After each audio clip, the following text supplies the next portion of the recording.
Hi, my name's Pete Morrill, and I'm the owner and master trainer at Mountain Kennels. We've been breeding and training Labrador Retrievers for about 25 years, and we're about deepening canine connections. And today's lesson is going to be about the 3 no-nos that every puppy should learn in the first 2 to 4 days that they come home. They should be done with these no-nos. So the very first one is, I'm going to try to get him to do it. He's an excitable puppy, but hey.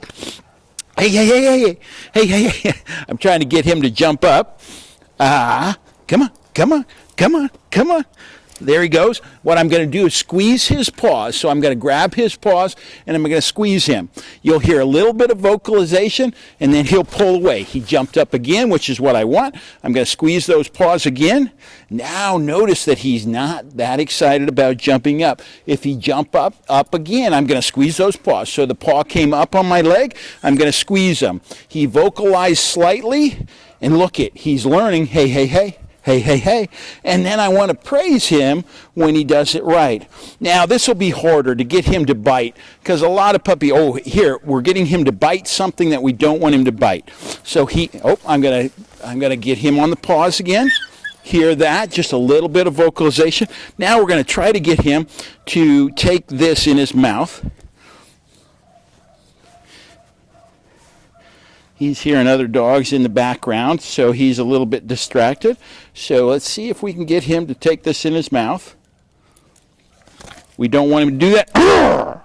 See, his ears go back, and he gets in a very submissive mood. So we're basically teaching him that he can't take something in his mouth. He can't put my hand in his mouth. And if he does, all I'm going to do is I'm going to grab the scruff of his shoulders, and I'm going to growl.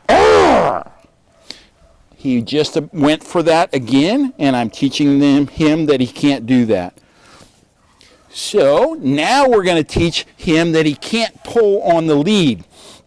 Puppies will naturally play to their own rhythm, and once he runs away, I'm going to watch my fingers. I'm going to correct him. I'm not going to reposition him. I'm going to correct him. So I'm correcting him when he pulls on the lead. I'm doing it with one finger to remind myself my goal is not to reposition the dog, it's to correct him. It's a little tug. It's more of an annoyance than it is.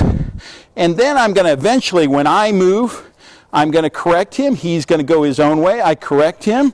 He's going to go his own way. I correct him.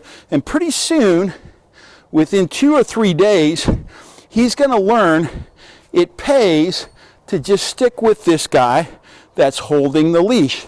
All I'm teaching him is that it's never okay for this leash to be tight. He can feel the tension on the leash the same way I can. And so when he feels that, he takes the tension off the leash by coming closer to me. Watch him. He's going to correct himself. Now he's going to correct himself again. I just keep giving him a little bit of annoyance, and he's learning that if he stays close to me when the leash is on, that he will self-correct. Never pull on the leash, never jump up, and never bite. You can solve those 3 if you're consistent in 3 days. We are not as rambunctious as we would like, are you?